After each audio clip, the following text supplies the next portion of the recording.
Au milieu de ce monde pour le moins confus, où résonnent beaucoup de voix, il y a une voix qui résonne, c'est la voix de l'espérance chrétienne. Nous croyons qu'un jour,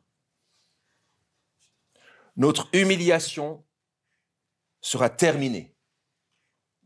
Après l'humiliation, la gloire. Nous croyons qu'il n'y aura un jour plus de mal, plus de souffrance, plus de larmes et plus de mort. Et nous croyons que ce monde frustrant d'aujourd'hui sera un jour non seulement de l'histoire ancienne, mais oublié. Il sera remplacé par une terre belle et glorieuse, totalement renouvelée. On ne dira jamais assez à quel point, à vue humaine, cette espérance que je viens de résumer est hallucinante. Hallucinante pour le monde qui nous entoure. Peut-être parfois pour nous-mêmes, qu'on a du mal à croire en pratique ce que veut dire cette foi-là. Et peut-être encore plus de mal à aider les personnes qui sont dans notre entourage et qui n'ont pas placé leur foi dans le Christ à croire vraiment à quelque chose d'aussi nouveau, d'aussi différent, d'aussi hallucinant. C'est que le mal et la mort font tellement partie de la réalité humaine qu'on a fini par dire, c'est la vie, c'est comme ça. La mort fait partie de la vie, le mal, le péché fait partie de la vie, on doit faire avec. Et qu'on ne pense pas que c'est nécessairement plus facile à croire cette destination glorieuse, cette réalité qui vient, qu'on ne croit pas que c'est nécessairement plus facile à croire pour les chrétiens. Disons-le nous. Il y a des moments dans la vie où c'est beaucoup plus difficile. J'aimerais faire allusion à un ami dont je tairai le nom, mais un ami de la famille, jeune, 22 ans, qui vient de déclarer un cancer fulgurant et qui, sauf si le Seigneur ne le guérit pas, va mourir dans les semaines qui viennent ou les mois qui viennent au plus tard. Un jeune chrétien, un jeune dans sa foi. Et voilà ce qu'il m'a dit dans son message cette semaine, où je l'encourageais à continuer à croire. Il dit « Je mise tout sur Dieu, mais c'est vraiment difficile. » On ne croit pas que c'est facile pour le chrétien. Nous sommes fragiles à plus d'un titre. Et la question qu'on devrait se poser, c'est sur quoi se fonde notre espérance? Qu'est-ce qui fait la solidité et la réalité de ce que nous croyons? Qu'est-ce qui fait que le chrétien n'est pas un fou furieux, un fou dangereux, qui fait croire des choses, mais qui en fait hallucine complètement? Désolé, mais on parle de fin de la mort et de fin du mal, mais encore aujourd'hui, je pêche encore et je meurs encore. Le récit que Saraline vient de nous lire, qui conclut le livre de la Genèse, a volontairement un goût d'inachevé. Jacob meurt, Joseph meurt, et au milieu, le péché subsiste. Mais cette ambiance d'inachevé dans ce dernier chapitre de la Genèse est volontaire. Pourquoi? Parce que à la fois, il valide quelque chose que nous sentons tous sur le côté inachevé et frustrant de ce monde, mais c'est aussi pour nous décentrer de nous-mêmes, de nos limites, et nous recentrer sur Dieu. Ce texte tourne nos regards vers Dieu, parce que notre réponse à la question « qu'est-ce qui fait que nous avons une foi qui peut être solide ?» repose non pas sur nous-mêmes, repose non pas sur notre capacité à croire ou à ne pas croire, mais repose sur Dieu lui-même. Notre réponse se trouve en Dieu, un Dieu si bon et si souverain. Il domine sur toute chose, rien ne lui échappe. Et les deux points là que j'ai déjà abordés dans ce temps d'introduction, c'est qu'il nous délivrera de la mort qui nous attend. Il est un Dieu si bon et si souverain. Et il effacera ce péché qui nous colle à la peau. Non seulement le mal que nous subissons, mais le mal que nous commettons. Il est un Dieu si bon et si souverain. Regardons comment ce texte est encadré avec les premiers versets du chapitre 50 et puis les derniers versets du chapitre 50 qui nous disent, en filigrane, au milieu de la frustration et de la tristesse de la mort, Dieu nous délivrera de la mort qui nous attend tous. La mort règne de part et d'autre de ce texte. Jacob, le patriarche, il est le Dieu dont on parle est le Dieu de Abraham, Isaac et Jacob. Mais Jacob, le patriarche, meurt après quoi comme vie? Après aussi une vie misérable. Revenez une page en arrière et regardez comment lui se présente au Pharaon, le pays dans lequel il se trouve, au moment où tout cela se passe. Verset 9 du chapitre 47, 9. Jacob, quand il se présente au Pharaon, il dit « Les années de ma vie nomade sont de 130 ans. Les années de ma vie ont été peu nombreuses et mauvaises, et elles n'ont pas atteint les années de la vie de mes pères durant leur vie nomade. » Jacob meurt après une vie misérable. Et puis aussi de l'autre côté, Joseph, le héros de l'histoire, qui a connu l'humiliation, mais ensuite la gloire. Il est devenu vice-roi presque, ou on pourrait dire premier ministre du Pharaon, la superpuissance de l'époque. Mais pourtant, il meurt. Alors les 110 ans répétés au verset 22 et puis au verset 26, c'est pas un chiffre par hasard, c'était le chiffre idéal en Égypte ancienne. C'est le chiffre de la mort idéale. Quand tu mors à 110 ans, tu as vraiment bien accompli ta vie. Mais quand même, Joseph, le super-héros de l'histoire, non pas le super-héros, le héros de l'histoire, le personnage principal qu'on a étudié cette année, meurt. Alors à quoi bon? On voit dans ce texte qui encadre ce chapitre la tristesse. Verset 1, Joseph qui se jette sur le visage de son père, qui pleure. On voit des rites funéraires, des funérailles imposantes qui impressionnent tout l'environnement. Les notables d'Égypte qui participent avec la famille. Les Cananéens repèrent que c'est un rite funéraire, donc visiblement ils savent aussi que la mort frappe à un moment donné. Égyptiens, Israël, et avec une mention Israël fut embaumé. Intéressant. Quand tu es du peuple d'Israël et qu'on se dit c'est pas Jacob qui est embaumé, c'est Israël. C'est comme si il y avait un petit clin d'œil. C'est le deuxième nom de Jacob, Israël. C'est comme s'il y avait un petit clin d'œil de la part de l'auteur biblique qui disait en fait, dans ce monde, tout le monde y passe.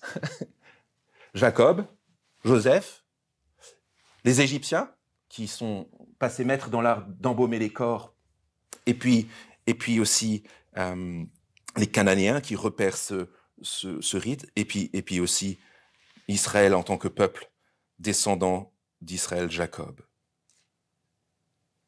C'est une description réaliste de notre réalité. Moi, j'aime bien Jacques Brel. C'est un vieux chanteur, peut-être que à peu près 3/4 des personnes ici ne savent pas qui c'est, mais il a chanté un chant qui s'appelle Les Vieux, et puis qui petit à petit vont du lit vers la table et de la table vers le lit et du lit vers la tombe, et finit en disant « Ils veulent fuir une dernière fois la pendule d'argent qui ronronne au salon, qui dit oui, qui dit non, qui dit « je t'attends ». Et la pendule d'argent qui ronronne au salon, qui dit oui, qui dit non, et puis qui nous attend. La mort qui nous attend. Mais Jacob et Joseph sont morts dans la foi. Et cette foi, elle est résumée à la fin de notre texte, au verset 25, où Joseph, dans son dernier soupir, dit la chose suivante, chapitre 25 de notre texte. Joseph fit prêter serment aux fils d'Israël en disant « Dieu interviendra pour vous à coup sûr, et vous ferez remonter mes eaux loin d'ici. » Cette espérance qu'au-delà de sa propre mort, Dieu va faire quelque chose de fiable, qui fait que lorsque je meurs, c'est pas grave, c'est triste, mais c'est pas grave, parce que Dieu va continuer la grande histoire, et Dieu m'a fait rentrer dans la grande histoire, pour que même au-delà de ma mort, l'espérance subsiste. Et pas l'espérance juste pour mes frères ou mes descendants, l'espérance pour moi-même. Il est le Dieu qui peut nous délivrer de la mort qui nous attend. C'est intéressant, hein, c'est les deux seuls personnages de la Bible qui se font embaumer selon le rite égyptien, c'est Jacob et Joseph. On a encore des momies dans nos, dans nos musées, avant peut-être qu'un jour on doive les rendre à l'Égypte, des momies qui ont été embaumées il y a 3000 ans et qui sont encore là, visibles au British Museum ou au Louvre. C'était un rite qui traduisait cet espoir humain qu'il y avait un au-delà et qu'il fallait maintenir plus ou moins l'enveloppe corporelle pour que, quand l'enveloppe corporelle était maintenue, eh bien, dans l'au-delà, les dieux égyptiens pouvaient récupérer le corps et le faire vivre. Et c'est intéressant parce que là, on assiste à une récupération de rites. La foi de Jacob et de Joseph est manifestée dans cette volonté de les embaumer, d'en faire des momies, pour que, au jour où Dieu accomplit sa promesse, il soit prêt et tout habillé pour l'accomplissement de sa promesse. Intéressant de penser que, quelque part, sauf s'il y a eu des pilleurs de tombes, mais quelque part en Canaan aujourd'hui, et quelque part en Égypte aujourd'hui, en Canaan aujourd'hui, et il y a les dépouilles de Jacob et de Joseph qui attendent encore l'accomplissement de la promesse dans laquelle ils sont morts. Pourquoi est-ce que le narrateur... En fait, ça fait longtemps qu'on en entend parler, puisque déjà depuis la semaine dernière, l'auteur a pris le temps de nous parler de la fin de vie et de la mort. Je pense que le récit de la mort de ces personnes-là, personnes clés dans le récit, nous est rapporté pour nous encourager à fonder solidement notre espérance sur la foi, non pas dans nos capacités, non pas dans notre capacité à repousser les limites, non pas sur notre perspective, mais à reposer solidement notre espérance sur la foi en Dieu. Notre réponse se trouve en Dieu. Notre foi se fonde en Dieu. Comme Jacob disait la semaine dernière, « J'espère, mon salut est en toi éternel. » Eh bien, Joseph dit dans ce texte, « Dieu vous fera revenir. Dieu interviendra en leur faveur. » Et ça, c'est pas une petite chose. Ces textes nous sont donnés pour que, encore aujourd'hui, en tant que chrétiens du XXIe siècle, nous soyons invités à placer non pas notre foi sur notre nombril et nos capacités, mais en Dieu. Avec cette méditation notamment de l'auteur aux Hébreux dans le Nouveau Testament, dans la deuxième partie de la Bible, qui dit, la foi, qu'est-ce que c'est ? C'est l'assurance des choses qu'on espère. C'est la démonstration de celles qu'on ne voit pas. La foi, c'est pas quelque chose de vaporeux, qui repose sur des sentiments, de l'auto-persuasion. C'est une démonstration de quelque chose de solide. Et c'est la raison pour laquelle l'auteur médite sur la mort de Joseph. C'est par la foi, cette assurance-là, c'est par cette assurance que Joseph, proche de sa fin, fit mention de l'exode des fils d'Israël et qu'il donna des ordres au sujet de ses ossements. Et puis de conclure à la fin, après toute la série, je vous invite à lire ce chapitre, toute la série des témoins de la foi dans l'histoire, de dire, la foi c'est l'assurance des choses qu'on espère, la démonstration de celles qu'on ne voit pas. Nous donc aussi, puisque nous sommes environnés d'une si grande nuée de témoins, ils nous sont donnés comme des témoins pour fonder notre foi. Puisque nous sommes environnés d'une si grande nuée de témoins, rejetons tout fardeau et le péché qui nous enveloppe si facilement, notre humiliation d'aujourd'hui, et courons avec persévérance l'épreuve qui nous est proposée, les yeux fixés sur Jésus, qui est l'auteur de la foi et qui la mène à la perfection. Au lieu de la joie qui lui était proposée, il a supporté la croix, il a méprisé la honte et il s'est assis à la droite du trône de Dieu. Pourquoi Jésus ? Mais parce que l'ensemble de l'Écriture, y compris Jacob ici, Joseph ici, pointe vers l'accomplissement de la promesse de Dieu en Christ, en Jésus son Fils. Et ça, c'est une bonne nouvelle non seulement pour le croyant, mais peut-être ici, des personnes sont en train de cheminer, de se poser des questions sur est-ce que c'est vrai, pas vrai, est-ce que c'est solide ou pas, est-ce que c'est une foi parmi d'autres, est-ce que c'est quelque chose de plus que de l'auto-persuasion. Ici, on a la ferme assurance de quelque chose que Dieu a démontré solidement dans l'histoire, de manière à ce que notre foi soit solide et véritable. On peut être traversé par le doute et par le scepticisme, évidemment. Mais la résurrection historique de Jésus, le moment où Dieu l'a pris de la mort, il était vraiment historiquement mort pour le ramener à la vie. Il est vraiment ressuscité historiquement dans son corps. Cette résurrection-là, c'est la clé de voûte de notre espérance. C'est le fondement de la foi. Ce que Dieu a fait dans le corps de Jésus, il le fera dans le corps de tous ceux et toutes celles qui croient en lui. C'est une invitation. Par la foi dont on parle ici, il est possible d'entrer à notre tour dans cette espérance-là. C'est une invitation à faire quoi ici? À placer notre espérance en Dieu, un Dieu si bon, parce qu'il nous délivrera de la mort qui nous attend. Alors oui, nous mourrons encore. Oui, nos proches meurent encore. Oui, des personnes qui ont la foi meurent encore. Mais pour un temps déterminé.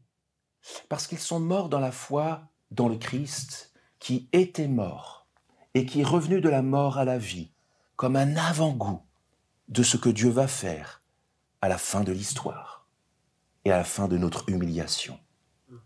Il nous délivrera de la mort qui nous attend. Qu'est-ce que ça veut dire pour nous aussi? Ça veut dire que peut-être que quand on parle de foi, on devrait être méfiant lorsqu'on nous invite à écouter les philosophies qui nous invitent à croire en nous-mêmes.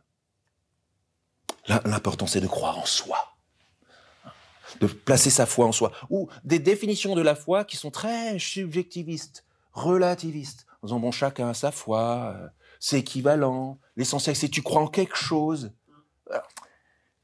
C'est pas ce dont on croit ici. Ce qu'on est en train de proclamer là, c'est qu'il s'agit de moins croire en l'homme et de plus croire en Dieu. De cesser de mettre notre foi en nous-mêmes pour la mettre définitivement et avec persévérance dans le Dieu qui est capable de ramener les morts à la vie, de les faire entrer dans son ciel. Reste le deuxième point, un Dieu qui est si bon et si souverain, qui nous délivrera de la mort qui nous attend, c'est attesté dans l'histoire pour qu'on espère dans notre avenir, mais c'est aussi le Dieu qui est si bon, si souverain pour effacer ce péché qui nous colle à la peau. Voilà, on en est à l'épilogue de l'histoire de Joseph. Mais les frères de Joseph, qui ont vendu Joseph comme esclave par jalousie, qui se sont partagés l'argent, qui ont fait croire au père qu'il était en fait mort, ces frères-là sont encore torturés par leur faute passée. La mort du père n'a pas réglé les choses. Regardez le verset 16, 18. C'est pour ça qu'on y vient maintenant. C'est dans une ambiance de mort de part et d'autre, au début et à la fin de notre chapitre, au cœur, il y a le problème central. Au cœur, le mal qui perdure et le sentiment de culpabilité qui demeure. Verset 16, ils font parler leur père. Il y a forte chance que Jacob a rien dit en fait. Mais pour eux, il s'agit d'impressionner Joseph, et il y a suffisamment d'indices dans le texte qui nous montrent que Joseph et Jacob étaient vraiment attachés l'un à l'autre et que Joseph honorait Jacob, le père.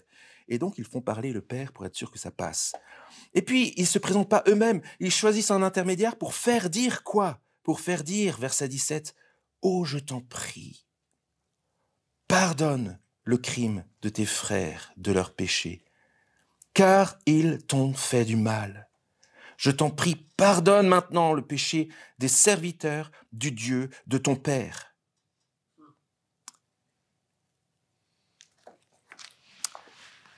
Une culpabilité qui demeure et que le temps ne peut pas effacer, que la mort de certains protagonistes dans notre histoire ne peuvent pas enlever une culpabilité qui demeure. Nous avons besoin du pardon pour vivre. Nous avons besoin que les fautes dont nous sommes coupables envers Dieu et envers nos prochains, envers les hommes autour de nous, soient effacées. Sinon, nous ne vivons pas libres, mais nous vivons esclaves. Ce peuple-là va être esclave en Égypte. Mais les patriarches, les principaux protagonistes qui sont à l'origine du peuple d'Israël sont encore là esclaves d'un mal profond qui leur colle à la peau le mal qu'ils ont commis. Ils sont désespérés, vous remarquez ? Ton père a dit, et puis nous, puis on envoie quelqu'un, et puis on se prosterne, encore ce vieux rêve du départ du chapitre 37. Ses frères, verset 18, vinrent eux-mêmes tomber à ses pieds et dire, nous voici tes serviteurs, littéralement tes esclaves.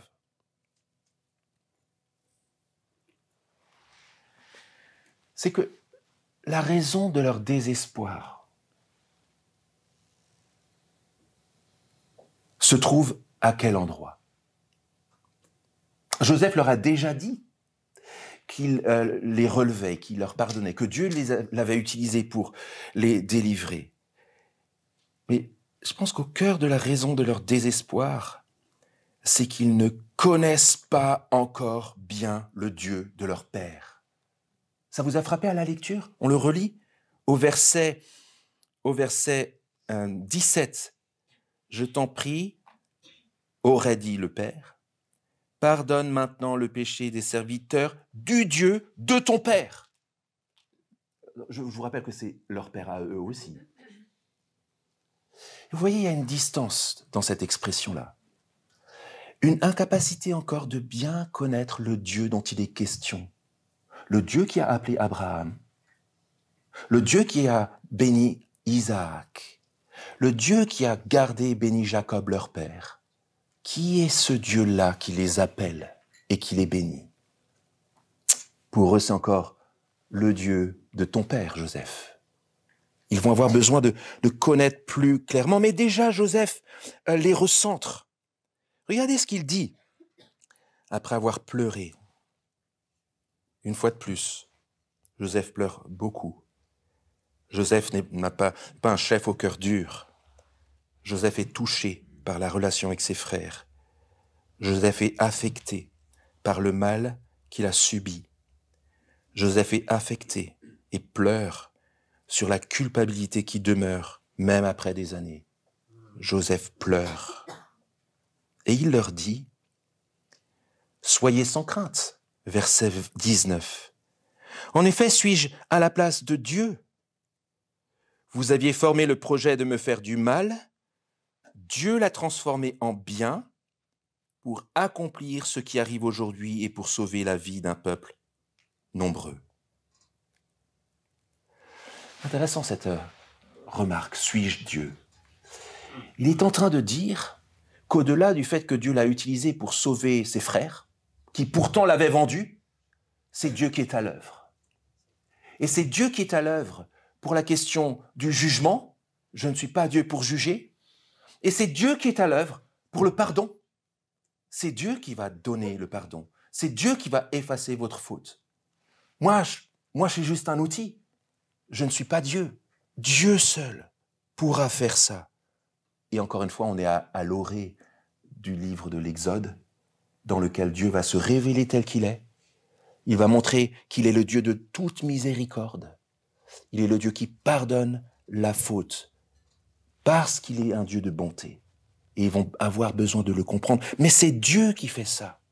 C'est Dieu qui juge, et c'est Dieu seul qui peut annihiler le mal dans ses causes et ses effets pour nous en délivrer.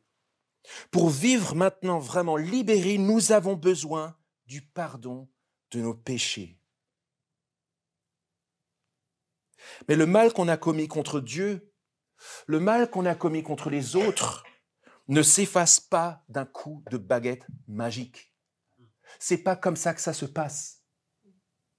Bien sûr, et je l'espère et je pense, on a tous le désir de voir s'effacer le mal dont nous sommes coupables. mais on n'en a pas le pouvoir. On n'a pas le pouvoir d'effacer le mal qu'on a commis. Alors bien sûr, on peut utiliser des stratégies. Je dis on, je m'inclus. Nos tentations de nier le mal qu'on a fait, c'est une stratégie d'évitement. La tentation de minimiser le mal qu'on a fait, si c'est moins grave que ce que c'est vraiment, ça va passer mieux. Le désir peut-être le réflexe religieux de couvrir ou d'annuler le mal qu'on aurait fait par de bonnes résolutions et des œuvres, c'est la foi d'arrière-plan musulman ou catholique, où d'un côté on a fait des mauvaises œuvres, mais on peut faire des bonnes œuvres, et puis ça peut rééquilibrer les choses, et puis Dieu va dire « Ah, mais c'est quand même pas mal ce que tu as fait, donc d'accord ». C'est pas comme ça que ça se passe. C'est pas en faisant du bien qu'on va enlever le mal. C'est pas en étant gentil qu'on va enlever la culpabilité. Alors, on a peut-être des réflexes comme cela, mais c'est pas comme ça que ça fonctionne. Et on peut aussi espérer que l'éloignement par rapport à la personne que nous avons blessée, la mort, ces choses-là vont régler les choses, mais on le voit ici, même la mort ne règle pas la culpabilité. Rien n'y fait. On laisse une longue trace de bave derrière nous, insupportable, dont on ne peut pas se libérer. Je pensais à la préparation pour les Jeux Olympiques, puisque c'est d'actualité, tout le monde en parle, je vais aussi en parler. Vous savez, ces Jeux Olympiques comme l'Euro, pour lequel je me réjouis par ailleurs, ces grands moments d'oubli de la difficulté de la vie quotidienne, ces grands moments de divertissement où on fait en sorte que tout est joli, tout est beau, pour oublier un temps et pour se réjouir un temps, pour célébrer l'humanité dans son unité. Mais en même temps, je réfléchis à ce qui est fait pour mettre Paris au carré, la ville lumière, qui n'est pas tellement l'avenir. Spontanément, peut-être que vous m'avez précédé, j'ai pensé à la Seine, qu'on essaie de nettoyer, pour y faire une épreuve. Vous savez, on essaie de la nettoyer, mais en fait, ça marche pas. C'est pas comme ça. Alors oui, il y a certaines analyses qui disent que ça va un peu mieux parce que un peu plus d'1 milliard a été dédié à nettoyer la Seine. Oui, pour nettoyer la façade et puis tout ce que la Seine charrie de mal.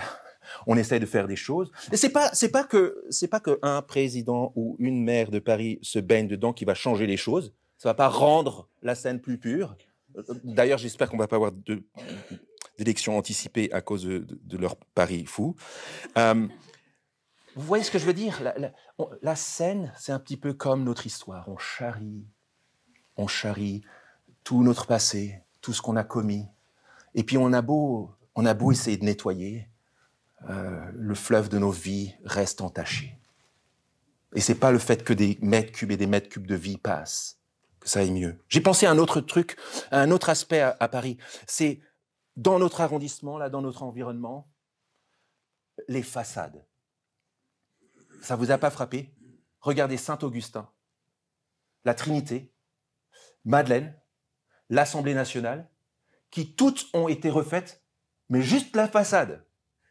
Faites le tour, c'est super beau devant, mais derrière c'est crade. Et parfois, enfin, je vous passe des détails. On a d'un côté l'Assemblée nationale qui regarde de l'autre côté de la Concorde la Madeleine, et les deux ont les façades si belles, mais derrière, c'est stupide et ridicule. Mais vous voyez, que ce soit laïque ou religieux, on est tous en face de cette difficulté à enlever notre nature indécrottable, ce péché qui nous colle à la peau. On peut essayer de soigner les apparences. Je peux soigner les apparences, vous faire croire que je suis bien sous tout rapport. Mais au fond, cette culpabilité-là demeure. Sauf que Dieu a accompli, en réponse à l'aspiration de Joseph et à sa déclaration du verset 20, quelque chose d'extraordinaire. Lorsqu'il a donné Jésus-Christ son Fils, il a accompli le verset 20. Pour nous, et pour nous laver entièrement. Verset 20. Nous avions formé le projet de faire du mal à d'autres personnes autour de nous. Nous avions formé le projet de faire du mal contre Dieu, mais Dieu, à la croix du Christ, lorsque le Christ est mort pour nos péchés, Dieu a transformé ce mal en bien pour accomplir ce qui arrive aujourd'hui. Dans quel but ? Pour sauver la vie d'un peuple nombreux. Nous sommes le peuple de celles et ceux qui, ayant tout tenté pour enlever notre péché, ont compris que Dieu seul fait cela. Et il l'a fait à la croix.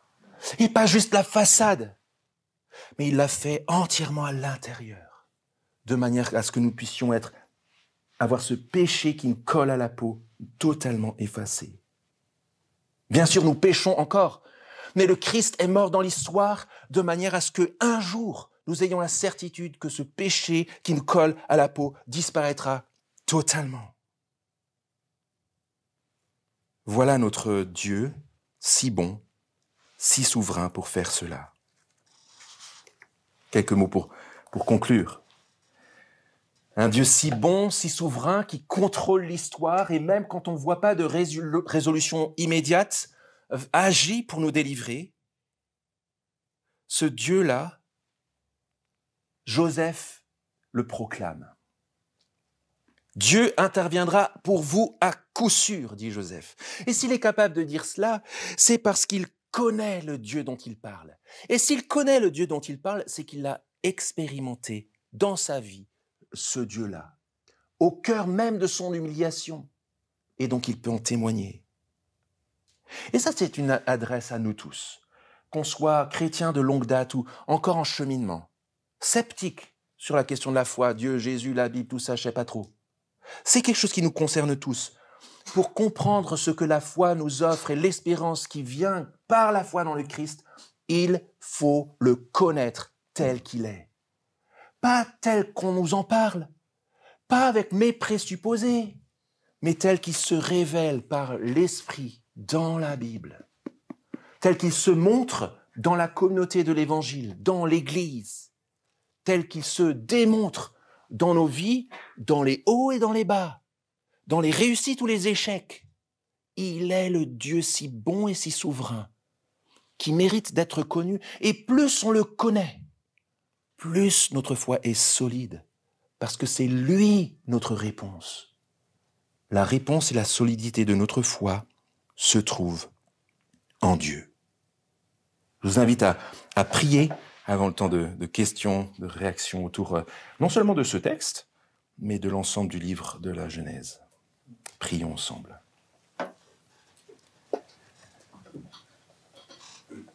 Nous voulons te remercier, notre Dieu et notre Père, pour ce dernier chapitre de la Genèse qui rend si bien compte du temps d'irrésolution que nous pouvons nous-mêmes connaître, où nous sommes dans l'attente de la solution, mais la solution ne vient pas encore. Et merci de poser au milieu de ce marasme, au milieu de cette frustration, Jacob d'un côté, Joseph de l'autre, qui nous invite à placer notre foi dans le Dieu fiable. Nous voulons ensemble te demander pardon pour toutes les fois où nous croyons plus en nous-mêmes qu'en toi, pour les fois où nous sommes plus centrés sur nos petits problèmes ou nos nombrils que sur ta capacité à nous tenir, quelles que soient les circonstances.